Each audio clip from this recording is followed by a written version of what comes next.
Hey fellow gamers and lovers of all things gaming, this is my review of God of War 2018. Get some freaking snacks, cause it's gonna be a wild video. Let's get this show to the highest peak in the realms.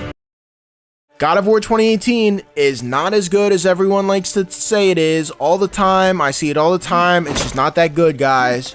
The whole intro sequence does a really good job of presenting Kratos as like a big scary guy like he was in the other games, but it also sets the tone for this game, and the music is really good. The music is probably the best thing about the whole game. The dialogue here about hunting is really good because it makes their dynamic clear. What are we hunting? You are hunting deer. Which way? In the direction of deer. The first combat encounter is fine. One of the big issues I have with the combat in this game that was like half fixed in Ragnarok is that these are Draugrs and they're made out of crud, but for some reason when I hit them with a big giant axe, they don't come apart.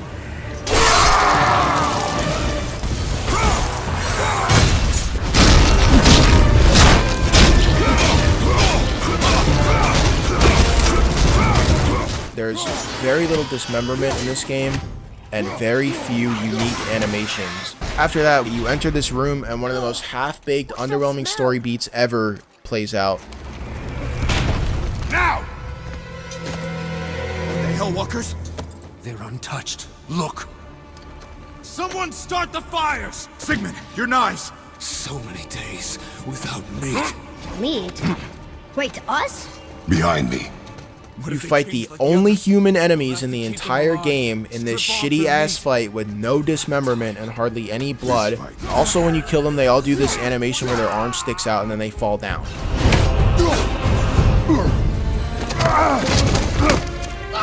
Father, help me! Atreus! Atreus yells, "Father, help me!" and Kratos doesn't even look until like 3 seconds later. I don't really care what explanation you can cook up for this. He's a Spartan warrior. His decision making would be better than this, and his awareness especially would be better than this. And now I'm just gonna let this cutscene run because it sucks.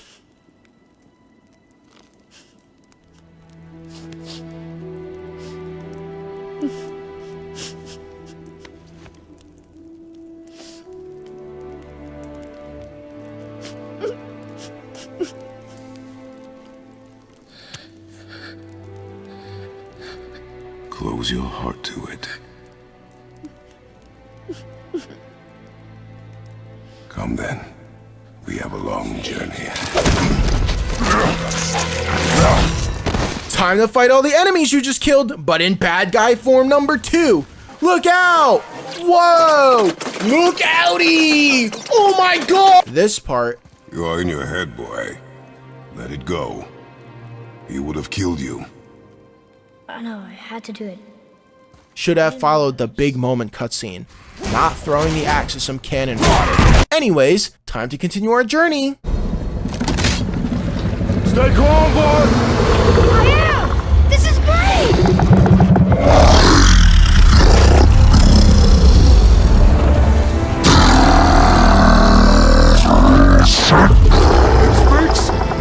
There's gonna be a few jumps to different areas in this video. This game is kind of like, you go down a path, and then there's a door, and then the door says, you can't come this way, you need a key. So you go back down the path, and then down a different path, and then you get the key, and then you come back down the path, and you go to the door, and then the door opens up, and it's like that. It happens a bunch of times. Now we're in Alfheim, which is the realm of the elves. Don't mess with the elves. They're having a war. They're fighting right now.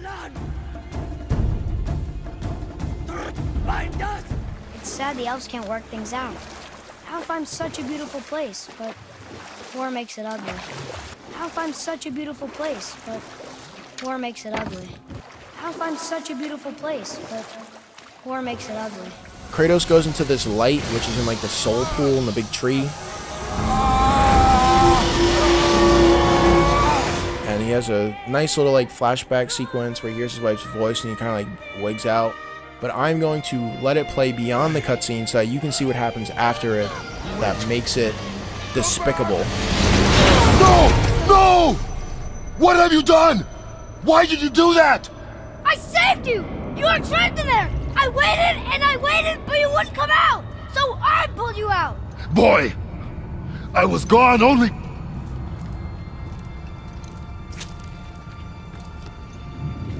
moments. No! You've been gone a long, long time! I didn't know what to do! You left me here! Again! Why don't you care? That's impossible. We should go before they come back. I hope you got what you needed.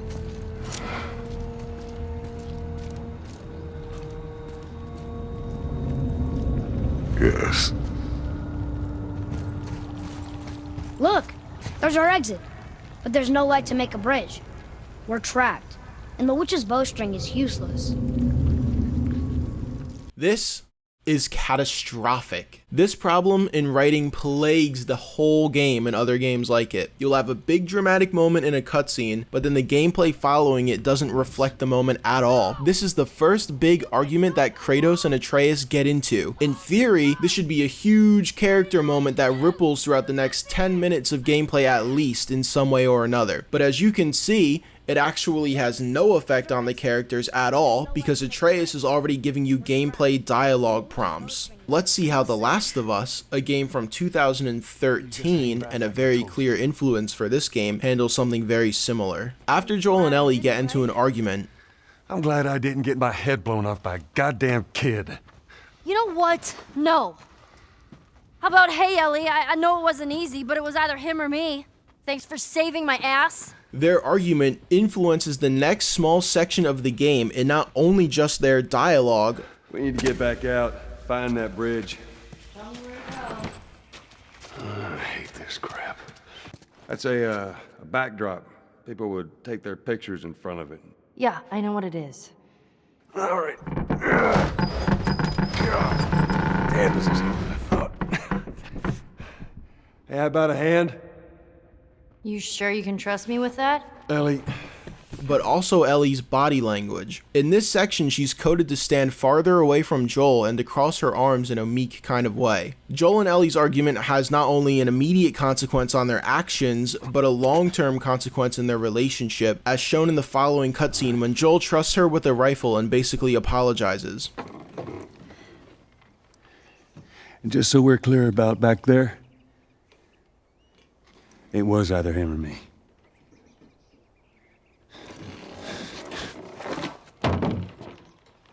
You're welcome. So what is so important to Cory Barlog that he couldn't allow the first big argument between Kratos and Atreus to have immediate or long-term consequence? Well, the answer is simple.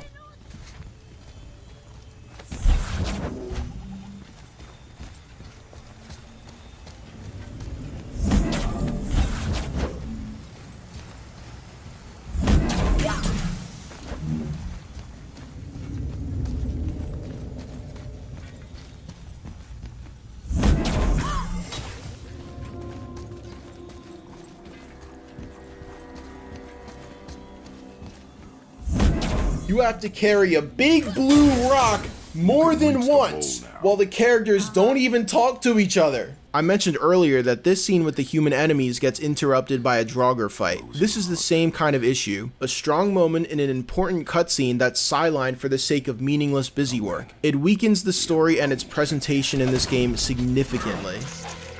After the really long and useless and stupid navigation puzzle that is there exclusively to waste your time and the game's budget, you have to fight this boss. This enemy type is a really good example of a terrible stun lock issue that is making the combat feel really squishy. Right here in this clip, you can see me combo him, and then when the game decides I can't hit him anymore, which is fair, he dodges into me, and then I swing and the axe goes through him, and then he dodges out.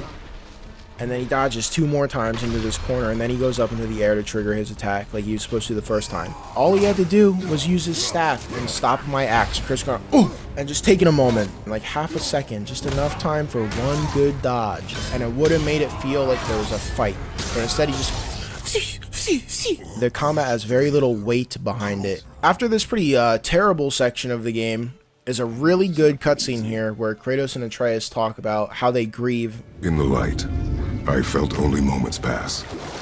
If that is of some comfort to you. That's good to know. Really. And then once you get the light from Alfheim, you can clear the Black Breath, which is the door that was stopping you from going up the mountain the first time. It's working. And this is what that looks like. Come, let us finish this.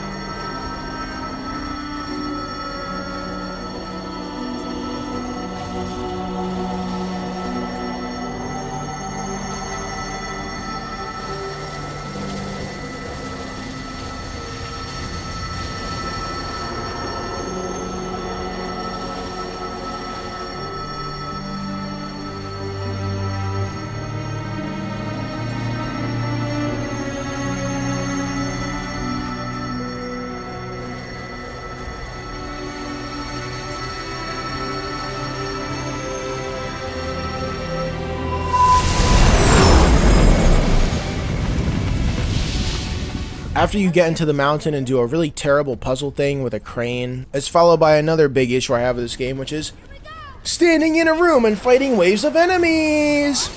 I don't know what year it is that designers of big narrative games think it's funny to put shit like this in a game still. Obviously it works in God of War 3 and the other games because group fights are way more fun with that combat system, and that game is built around it. But in this game, it is actually just tragic because it serves no purpose at all other than to burn time. There's also a push the lift off the wall because it's stuck gimmick, which happens like 3 or 4 times to give the fight a reason to be even slower. And this happens more than once in the game. You'll be seeing this happen a couple of times, so I hope you like it, guys. After 12 minutes of riding this lift, you fight a big dragon by throwing shit at it over and over until a cutscene plays, and the cutscene kills the dragon. It's not very good. And the big sense of scale isn't there because you're like a little guy running around on the ground throwing stones at it, just chipping away its health bar during phases. If you're gonna make a shitty fight with bad gameplay, at least make it interesting to look at. But no, it's just total fail. Fail, army. Fail. Hashtag fail. Now you go up to this mountain and you get Mimir, and you get to talk to the big worm again. Now we enter what I think is the best stretch of game. You go into the snowland to get something, and there's a big dead giant frozen in the snow, which is a really cool backdrop for an area, but you also get to climb up him and his hair, which I think is pretty cool. Then, oh, you might not see this coming. Then you get to this platform where you have to fight waves of enemies. Oh yes! Oh yes! Thank goodness gracious they put this here. If you remember in the other platform that goes up to the top of the mountain, that just happened by the way, you have to get the platform unstuck from the side of the cave. Well, believe it or not, in this platform wave fight of waves of coming enemies, you gotta press square on Atreus so he says some shit into this bowl. It's functionally identical and it sucks just as bad and it is not fun. After walking around a really cool ice cave and fighting more enemies, you stumble upon Magni and Modi, Thor's sons. This fight is pretty good because there are 2 of them, and they're also some of the only unique enemies you fight in the entire game. I think it's a little cheap that the fight has such clearly defined phases, and the gimmick of each phase is this thing where you have to shield yourself and Atreus from attacks out of the fog. I think it's good. I like doing the fog thing, but it also happens twice. I kind of wish there was something different. I mean, this is like giant, important, middle of the game boss fight. One of the only unique ones in the game. It's a boss fight with phases, you know? It's exactly what you think it is. After that, a cutscene plays and Kratos cuts Magni's face in half, but there's no actual gore or anything visually exciting. And then some important shit happens with Atreus getting sick.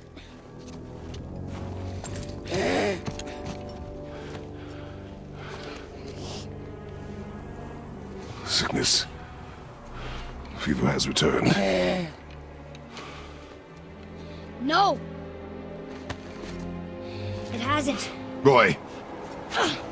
The coffin, the blood. The boy's sick, he needs Freya. No! Steady.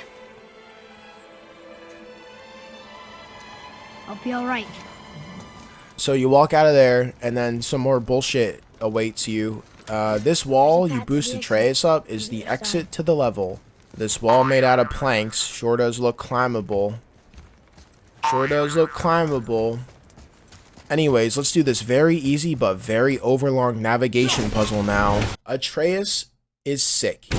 He is sick, and instead of doing something important or connected to him losing strength, you do this navigation puzzle that he solves without even a moment wasted. It was made even worse by the fact that there's no dialogue during this puzzle. It's not even there to allow time for the characters to talk. I feel better now.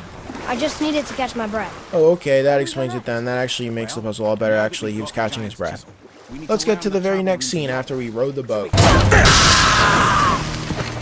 Atreus tries to use his first Spartan Rage and pretty much dies. So, instead of connecting him being sick to this cutscene in some way, let's have a navigation puzzle followed by him being completely fine while rowing a boat around, which only happens in case the player decides to explore the open world because the game is horrified of having too long of a story sequence. And then we can kill him again when this cutscene plays 4 minutes later. Did they need some epicosity to happen? Did they need some epic shit to take place? Atreus is sick because the god within him is fighting and he doesn't know he has that power. Instead of using this opportunity with Magni and Modi, sons of Thor, to build him getting sick, putting pressure on Kratos, he gets sick, then he gets better, then he gets BTFO'd all in 10 minutes. Now you bring Atreus to Freya, and there's this cool little detail of Kratos getting anxious and impatient on the lift, so he starts pacing around. Now listen to this dialogue and watch what's going on.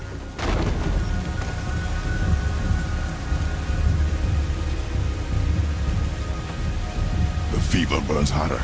He is shaking. It's serious. We must hurry.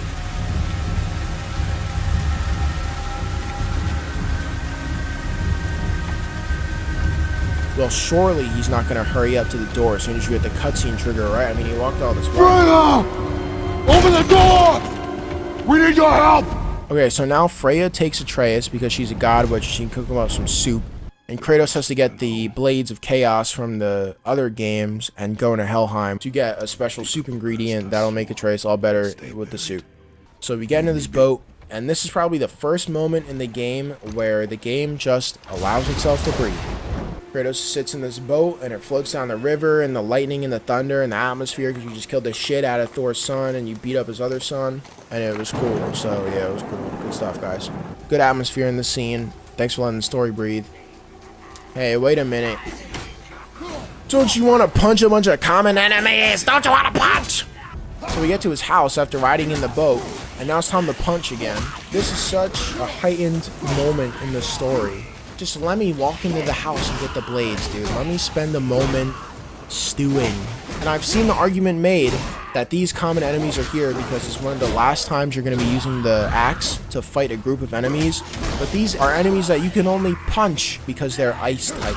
They're actually here because you want to punch, and the developers knew it. Anyways, after Kratos beats up those guys who are out there, he goes into the floor and gets the blades, which is an important moment and a pretty cool moment because the music in this game is great. Now, fighting these common enemies outside of the cabin who have respawned, by the way, makes sense because you're learning the moves, but also because it's not getting in the way of anything. It actually functions as a good way to kind of bring you out of the sequence and usher you back into the regular shitty gameplay.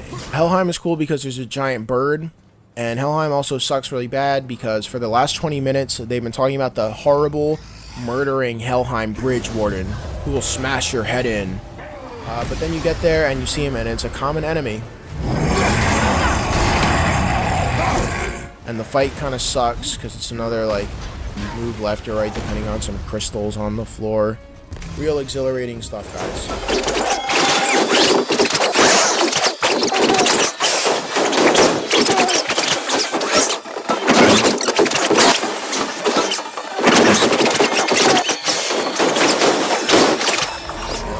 This is not enough blood.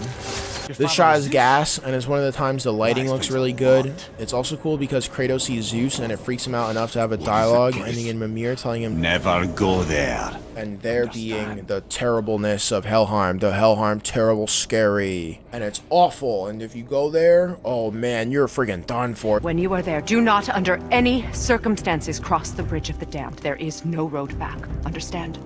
I hope we don't go there later and it's underwhelming and boring. Now, after Atreus is brought back by the soup, him and Kratos have a little talkie-talkie under the big turtle, and it's pretty much what the whole game has been building up to this point, and it's a pretty great cutscene. I was born a god, and so were you.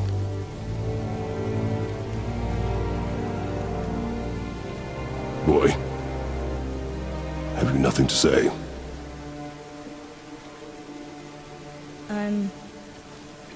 Can I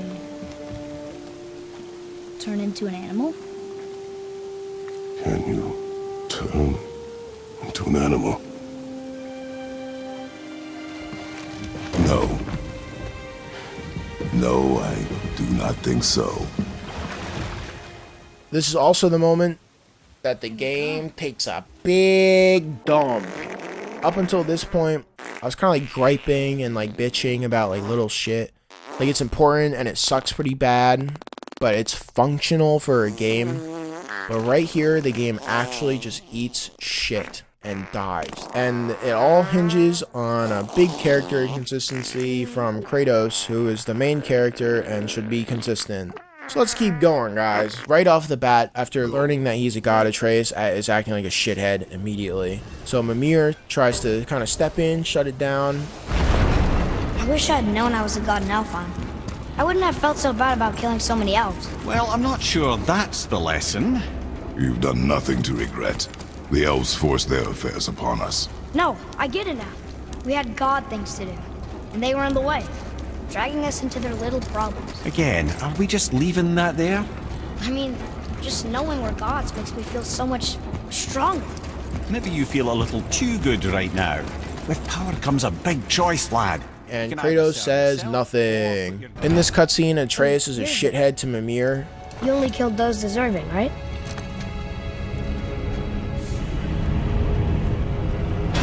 Yes.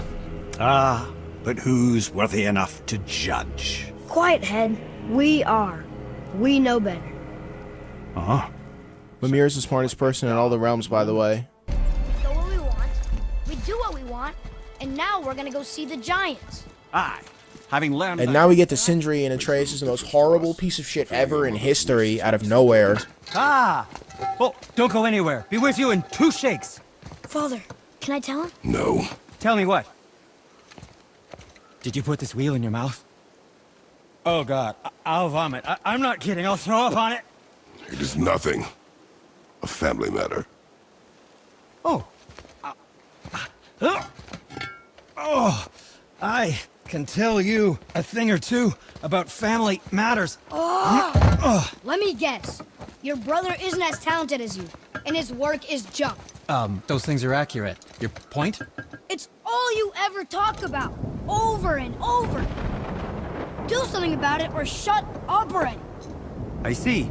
Yeah! We're sick of hearing about little people's little problems!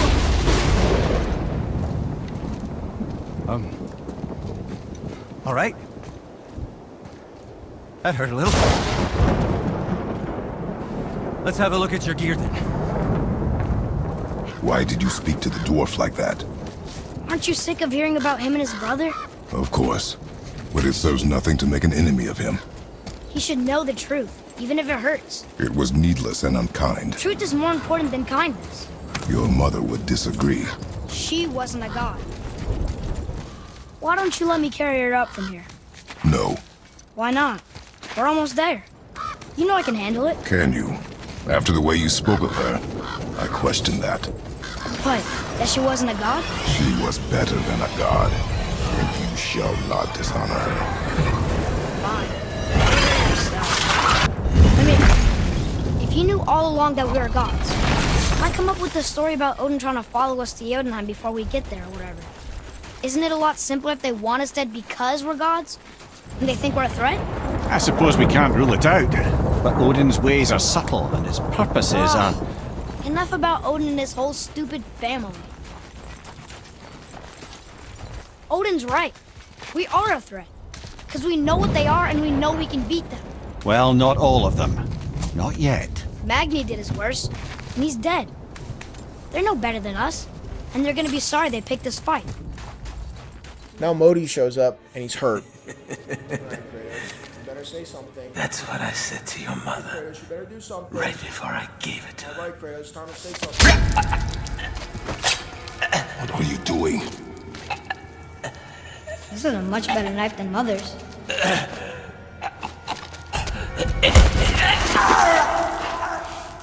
You killed against my wishes. You lost control. Haven't you been teaching me to kill? I've been teaching you to survive. We are gods, boy. And that makes us a target. From now until the end of days, you are marked. So I teach you to kill, yes, but in defense of yourself. Never as an indulgence. Nobody cared about him anyways. What's the difference? There are consequences to killing a god! Why? How do you know? How do you know? Watch your tone, boy. He should have been screaming at Atreus like this 15 minutes ago, but now we have the whatever part of the game. Whatever. This is the part of the game where Atreus says whatever, and that's how you know he's annoyed. Whatever. Whatever. After that, this shit happens while you're climbing. If Modi found us, Baldur cannot be far. Good. I have a few words for him too. No, you do not. You will leave him to me. So you can kill him. Because that's what we do to our enemies, right? Because he'd do the same to us. I will do only what is necessary. And I'll help. No. And instead of another dialogue during probably the most important but also most poorly executed character shift in the game, the developers dragged and dropped some draugrs into this cave to swing your axe at. This game is praised. You can't even make the dent head argument of, I just enjoy the gameplay, I don't care about this part of the story. Because the gameplay is climbing a wall and swinging an axe at the same enemies from the first encounter in the game. And it only gets worse from here.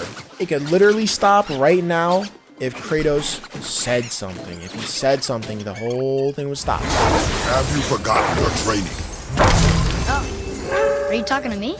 Thought you didn't like my tone. Then there's this dialogue on the lift, and it sucks too. I can't learn if you won't teach me. You do not heed my lessons. I've done everything you asked. And all I wanted was the truth. Where did you get your fire blades? Why did you hide them? You said there are consequences to killing a god. You used the blades to kill one. Who else did you kill? Before Magma? How many? Do you hear me? I heard you, and these are not subjects for discussion. Do not push me, boy. And then he talks to Mimir and says some crazy shit. Amir, guess what? I know everything I need to know now. I have nothing else to learn. Ah, congratulations. I think Kratos from the first half of the game, especially after opening up to Atreus about being a god, would sooner answer this question or shut Atreus down immediately. This is the most pressing thing he's had to face as a father, and his choice is to let it happen, when his goal for the whole entire game was for this exact thing not to happen. It's not a cutscene, so they can't flesh out his expressions. It's a ride on a lift where he doesn't do anything and Atreus plays idle animations. When you finally get to the top of the mountain, there's this big fight. It's one of the biggest craps ever in a game that's meant to be taken seriously. Wow. Yona. We made it.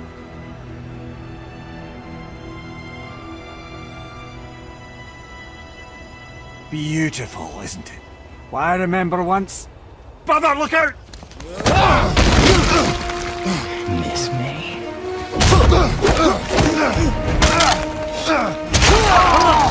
This will not come up again or affect him at all. Run, boy! Cross the bridge! No! I'm a god too! I can do this! If only there was some way to have prevented this. Get off him! Really?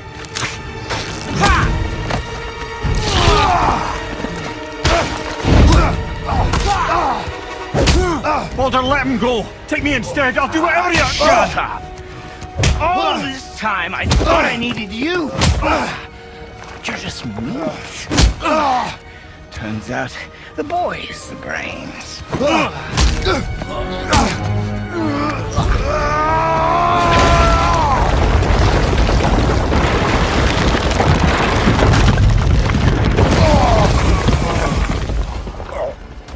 Earlier in the game, Kratos does the same exact thing and shoves a big rock on top of Baldur. So I don't know why he thought it would work a second time. So now he's destroyed the gate and extended the game by like 3 or 4 hours.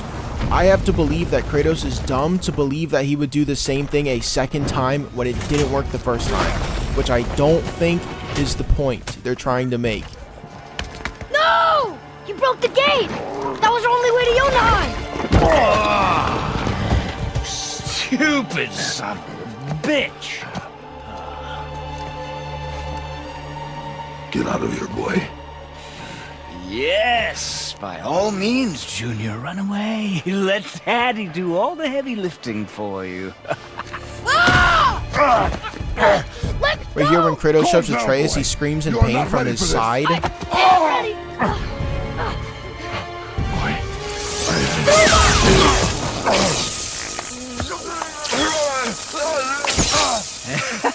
And here I thought my family was fucked up. Kratos must have despawned or something now because you can't hear him making any noise, and this is just happening. Well, I'm sure he won't get up as soon as Baldur starts running away, right? That would be so conveniently timed. Oh, never mind. Never mind. Oh, and that big stab in his side that just made him like scream in pain. Oh, that's not there either anymore. He doesn't have to worry about that anymore because the cutscene's over now. It's the worst cutscene I've ever seen, and everything about it is horrible and inconsistent, and it only makes the game 3 hours longer. That's its only purpose. It's terrible. I hope the gameplay in the next section's really good, or I'm not really sure what the point of this was. I hope there aren't 2 more 10-minute platform fights!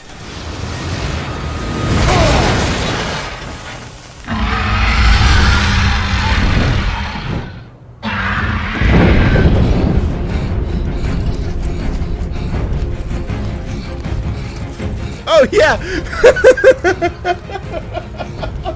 I forgot this from the first time I played the game. I don't have control right now.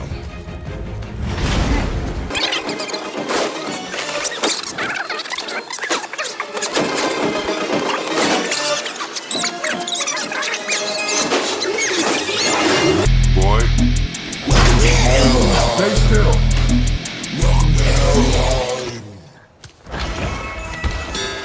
You will listen to me and not speak a word. I am your father, and you, boy, are not yourself. You are too quick to temper. You are rash, insubordinate, and out of control. This will not stand. This discussion is far from over.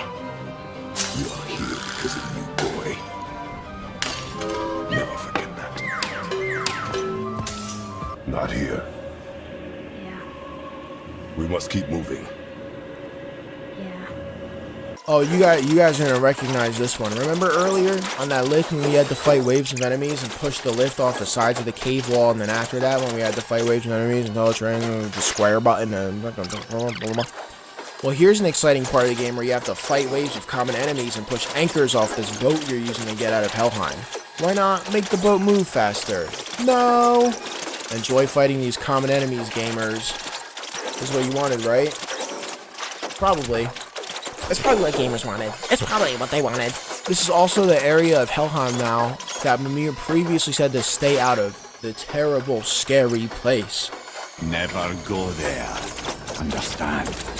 Do not, under any circumstances, cross the bridge of the dam. There is no road back. Understand? The scariest thing about this place is how boring it is. At least here you get to see old Kratos punch Zeus until he dies, and now Atreus has seen that Kratos killed his father, and this camera movement is a cool little callback to that. Come on, we gotta go! You saw. Alright, so here we are in another room where you fight waves of enemies. Now imagine if this room also moved upwards. Or even downwards.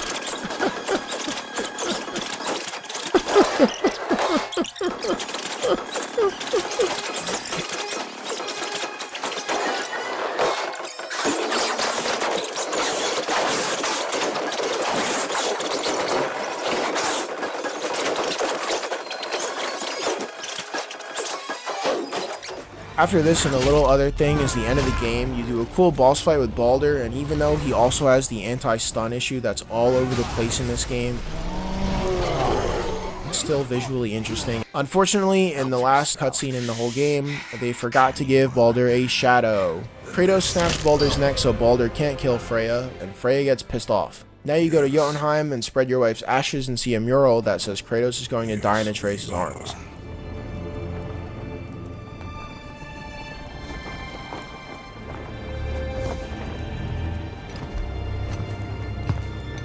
It's a good ending to a pretty horrific last few hours. I probably give the game a 6 out of 10 because I think despite its good moments, overall the writing is pretty bad and the gameplay is very repetitive.